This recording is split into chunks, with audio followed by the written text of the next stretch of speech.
Getting a good night's sleep is easier said than done. According to the American Academy of Sleep Medicine, 50 to 70 million Americans struggle with chronic sleep disorders. We all have a 24-hour internal clock in our brains, a circadian rhythm. It regulates when we feel alert and when we feel sleepy.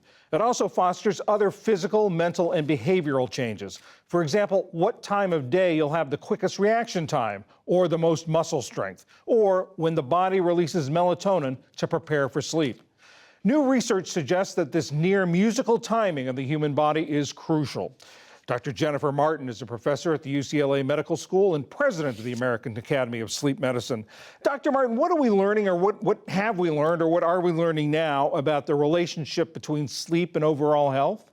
Well, it turns out that just about any aspect of health that we might consider is affected by how we sleep. How healthy our heart is, our mental health, our physical well-being, our ability to manage our weight and make healthy food choices, our immune system, our brain. As science evolves, we're just learning more and more about why those changes are occurring, and the promise really that a good night of sleep can help us stay healthy and well and live a good long life.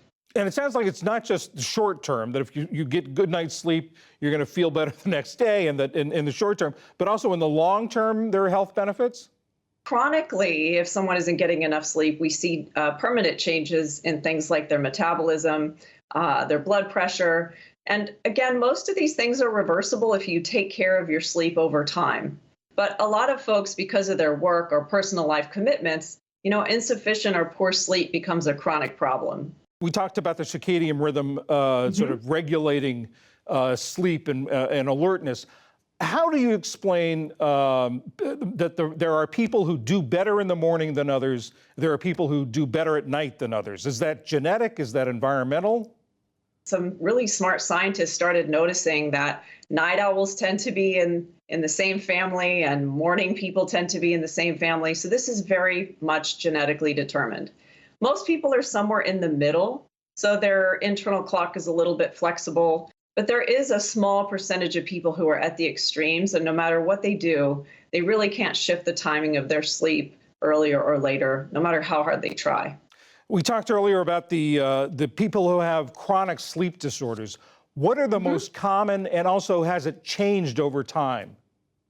Yeah, so the two most common sleep disorders in the United States right now are obstructive sleep apnea, which is a disorder where people have a hard time breathing while they're asleep. And the rates of sleep apnea very closely parallels rates of people being overweight or obese in the United States. That's a major cause of obstructive sleep apnea. The second most common sleep disorder is insomnia disorder. So that's a condition where people have a hard time sleeping more nights than not. This goes on for months or years. And no matter what they do, no matter how hard they try, they just can't sleep well or sleep enough. Do you see disparities over these sleep disorders by gender, by race, by socioeconomic status? Yeah, there are systematic differences. So obstructive sleep apnea is more common in men than in women. And as women get older, it's more common in older women than younger women. Insomnia disorder is more common in women than men. And both of these sleep disorders are more common in communities that experience socioeconomic disparities, low-income communities, communities from a number of racial and ethnic minority groups also experience higher rates of both insomnia and sleep apnea. If someone were to come to you and say that they have trouble getting a good night's sleep, what's your advice? Well, there are a few basic things. For somebody who's struggling, the most important thing is to reach out to a healthcare provider, explain what's going on, and ask for help. I think for most people, a few basic healthy sleep habits can be really important. Number one, just making sleep a priority. We all think about diet and exercise as important things we do to maintain our health. I think sleep should be right up there with those two. Are there things that can be done on a government basis to help people get better sleep? One is I live in the state of California, which has a law requiring high schools to start at 8:30 or later.